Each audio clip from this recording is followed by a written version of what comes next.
അലൈക്കും വറഹ്മത്തുള്ളാഹി വബറകാതുഹു. മുസ്ലിമിനെ സംബന്ധിച്ചിടത്തോളം അവന്റെ ജീവിതത്തിൽ ഏറ്റവും കണിശതയോടുകൂടി നിർവഹിക്കേണ്ടുന്ന കാര്യമാണ് അവന്റെ നമസ്കാരം. ആ നമസ്കാരമാണ് മനുഷ്യനെ മറ്റുള്ളവരിൽ നിന്ന് വേർതിരിച്ചു നിർത്തുന്ന പ്രധാനപ്പെട്ട ഘടകം.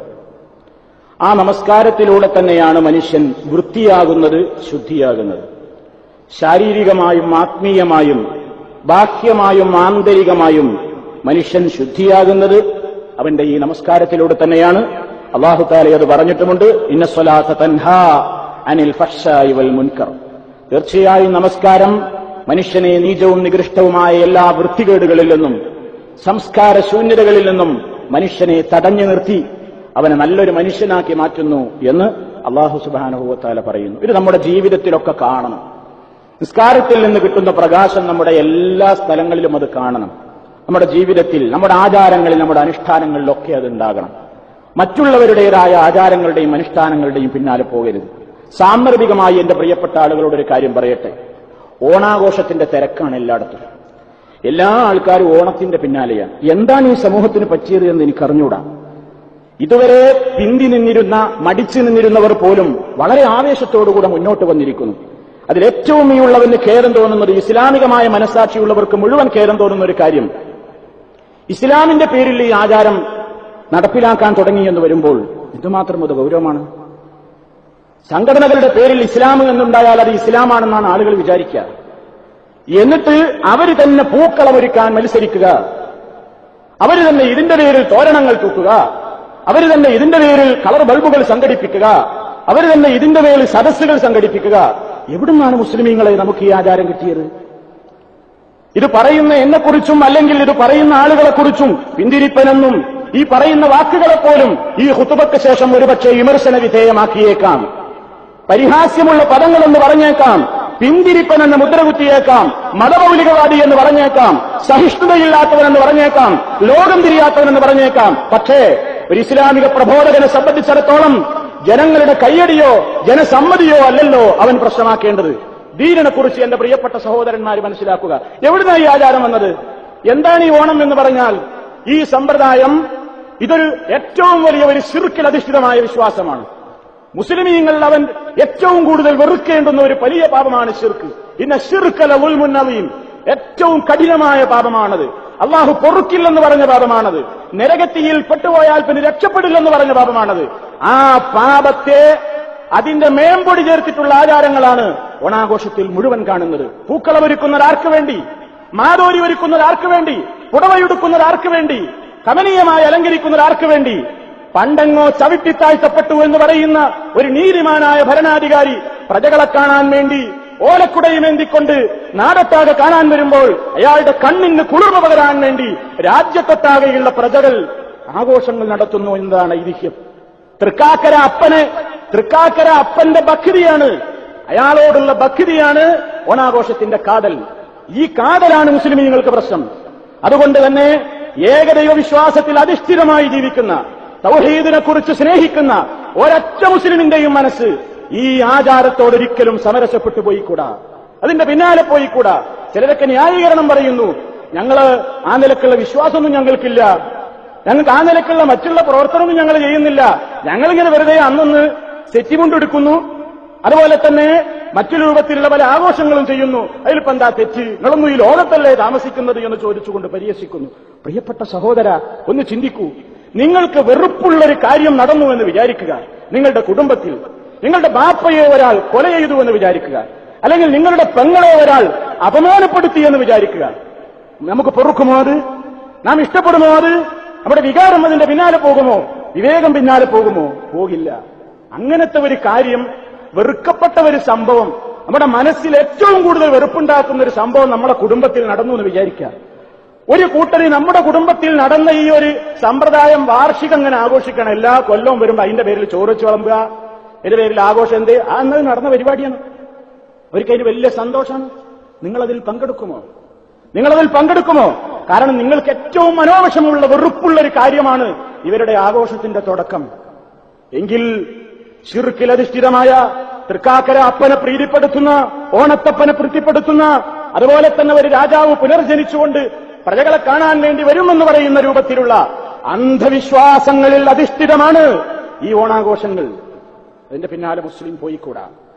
മതസൗഹാർദ്ദം എന്താ? മതസൗഹാർദ്ദം എന്ന് പറഞ്ഞാൽ എല്ലാ മതങ്ങളും പരസ്പരം ആദരിക്കലാണ് മതസൗഹാർദ്ദം. ഓരോരുത്തർ അവരവരുടെ വിശ്വാസമനുസരിച്ച് സ്വതന്ത്രമുള്ള രാജ്യത്ത് ജീവിച്ചോട്ടെ, ആരും അതിനെതിർക്കാൻ പോണ്ട. പക്ഷേ മതസൗഹാർദ്ദം, സഹിഷ്ണുത എന്നൊക്കെ പറഞ്ഞാൽ അന്യന്റെ ആചാരം നമ്മളെ വീട്ടിലും നടത്തുക, നമ്മളെ ആചാരം അവന്റെ വീട്ടിലും നടത്തുക എന്ന നിർവചനം എവിടെ ആവുന്നത്? മുസ്ലിമീങ്ങൾക്കുണ്ടോ അങ്ങനെ ഒരു സമ്പ്രദായം? നബി സല്ലല്ലാഹു അലൈഹി വസല്ലമിനോട് പഞ്ചായത്ത് പറയാൻ വന്നില്ലേ അക്കാലഘട്ടത്തിലെ മുശ്രിക്കുകൾ? മുഹമ്മദ് നബിയെ, നിങ്ങൾ ഒന്നും ചെയ്യണ്ട, ഞങ്ങളുടെ ബിംബങ്ങളുടെ ഭാഗത്തേക്ക് എത്തുമ്പങ്ങളൊന്ന് വെറുതെ കൈകൊണ്ടൊന്ന് സല്യൂട്ട് അടിച്ചാൽ മതി, മനസ്സിൽ വിശ്വാസമൊന്നും വേണമെന്നില്ല, നമ്മളൊക്കെ ഐക്യത്തിലാണെന്ന് തോന്നാൻ വേണ്ടിയിട്ട് ഞങ്ങൾ പൂജിക്കുന്ന വിഗ്രഹങ്ങളുടെ മുമ്പിലെത്തുമ്പോ ഒന്ന് കൈകൊണ്ടൊന്ന് ആംഗ്യം കാണിച്ചാൽ മതി നബിയെ നിങ്ങളെന്ന് പറഞ്ഞു. അതുപോലെ തന്നെ അവർ പരസ്പരം പറഞ്ഞു, എന്ത്?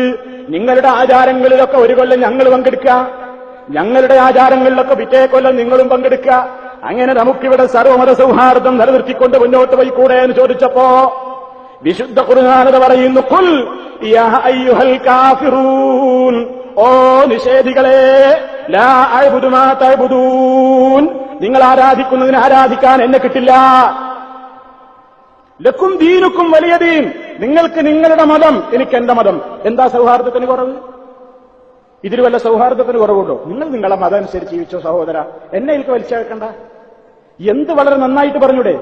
എന്നിട്ട് നമ്മൾ പൂക്കള ഒരുക്കുക, അതിന് മത്സരം, കമ്പവലി, ചാട്ടം, ഓട്ടം, മുണ്ടുടുക്കൽ മത്സരം, സാരിയുടുക്കൽ മത്സരം, അതിനുവേണ്ട എല്ലാ സൗകര്യങ്ങളും സജ്ജീകരണങ്ങളും വിമർശിക്കപ്പെടുമെന്നറിയാത്തത് കൊണ്ടല്ല. ഞാൻ നേരത്തെ പറഞ്ഞത് ആവർത്തിക്കുന്നു, ലോകം തിരിയാത്തവനെന്ന് വിമർശിക്കുമെന്ന് എനിക്കറിയാം. പക്ഷേ ഇതെന്റെ ബാധ്യത. സ്വീകരിക്കലും സ്വീകരിക്കാതിരിക്കലും, ചടങ്ങുകളിൽ പങ്കെടുക്കലും അതിന്റെ പിന്നാലെ പോകലും പോകാതിരിക്കലും നിങ്ങളുടെ ഇഷ്ടം. ഖത്തബയ്യന റുശ്ദു മിനൽ ഗയ്യ്, സന്മാർഗം ദുർമാർഗത്തിൽ നിന്ന് വ്യക്തമായി കഴിഞ്ഞിരിക്കുന്നു. ആർക്കും എന്തിന്റെ പിന്നാലെയും പോകാം. പക്ഷേ ഇതൊരു മുസ്ലിമിന് കഴിയുമോ എന്ന് വിചാരിച്ച് നമ്മൾ ആരുടെയെങ്കിലും ഇതിനെ തകർക്കാൻ പോകുന്നുണ്ടോ? ഓരോരുത്തർക്കും അവരവരുടെ മതമനുസരിച്ച് അവർ ജീവിച്ചോട്ടെ, അതിന് നമ്മൾ മാനിക്കുന്നു.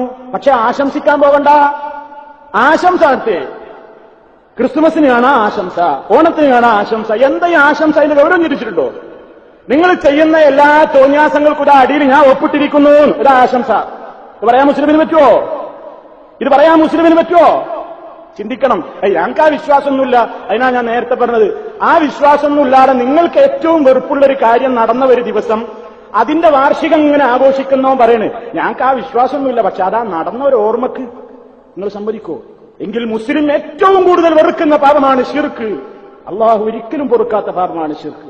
അതിൽ അധിഷ്ഠിതമായ തരത്തിലുള്ള ആചാരങ്ങളുടെ പിന്നാലെ പ്രിയപ്പെട്ട മുസ്ലിമീങ്ങളെ നമ്മൾ പോയിക്കൂടാ. സൗഹാർദ്ദത്തിന് ഒരു ഉലച്ചിലും തട്ടുകയില്ല. ഇസ്ലാമിനെ പ്രബോധനം ചെയ്യാനുള്ള ഒരു മാർഗമായിട്ട് നിങ്ങൾക്കത് ഉപയോഗപ്പെടുത്താം. എങ്ങനെ? അതിൽ പങ്കെടുത്തിട്ടല്ല, അതിന് ക്ഷണിക്കാൻ വരുമ്പോൾ പറയാ എങ്ങനെയാണ് സംഭവം, നമുക്കത് യോജിക്കൂല. ഇക്കോട്ടെ, ലക്കും ദീനുക്കും വലിയ ദീൻ. എന്താ ഇവിടെ ഒരു കുഴപ്പം? അപ്പൊ ഒരുപാട് ആളുകൾ ഇപ്പൊ ദിവസേന എല്ലാവരും, മുമ്പില്ലാത്ത ആൾക്കാരൊക്കെ വലിയ ആവേശത്തില് ഇതിന് പേര് മത്സരങ്ങളും മറ്റു കാര്യങ്ങളൊക്കെ സംഘടന. അപ്പം ഇതെന്താണെന്നറിയ, ഇത് പറയാതിരുന്നാൽ മുസ്ലിമീങ്ങൾ വിചാരിക്കും ഇതൊന്നൊരു പ്രശ്നമല്ല, അപ്പൊ എല്ലാവരും അതിന്റെ പിന്നാലെ തന്നെയാണ്. ഇനി പേരിലൊരു ഇസ്ലാമിക് ഉണ്ടാവും ചെയ്താൽ പിന്നെ പ്രശ്നമല്ലല്ലോ. അപ്പൊ എല്ലാവരും വിചാരിച്ചു അതൊക്കെ ഇപ്പോ അനുവദനീയാണ്. എന്റെ പ്രിയപ്പെട്ടവരെ, അതിന്റെ ഗൗരവം ചിന്തിക്കുക. ഇസ്ലാമികമായ ഇതിന്റെ മനസ്സാക്ഷിയെക്കുറിച്ച് നമ്മൾ ആലോചിക്കുക. ഒരാളെയും വിമർശിക്കാനോ ആരെങ്കിലും വേദനിപ്പിക്കുവാനോ ഏതെങ്കിലും മതത്തിന്റെ ആചാരങ്ങളെ ഇകഴ്ത്തി കാണിക്കാനോ അല്ല പറഞ്ഞത്. മറിച്ച് മുസ്ലിം അവനെന്നും മുസ്ലിമാണ്, അവനൊരു ഐഡന്റിറ്റി ഉണ്ട്. നമ്മുടെ നിസ്കാരം നമ്മുടെ ഐഡന്റിറ്റിയെ വേർതിരിച്ച് നിലനിർത്തണം. ആ നിസ്കാരത്തിൽ പറയുന്ന കാര്യങ്ങൾക്ക് എതിര് ചെയ്യരുത്. ആണ് നമ്മൾ ചിന്തിക്കേണ്ടത്.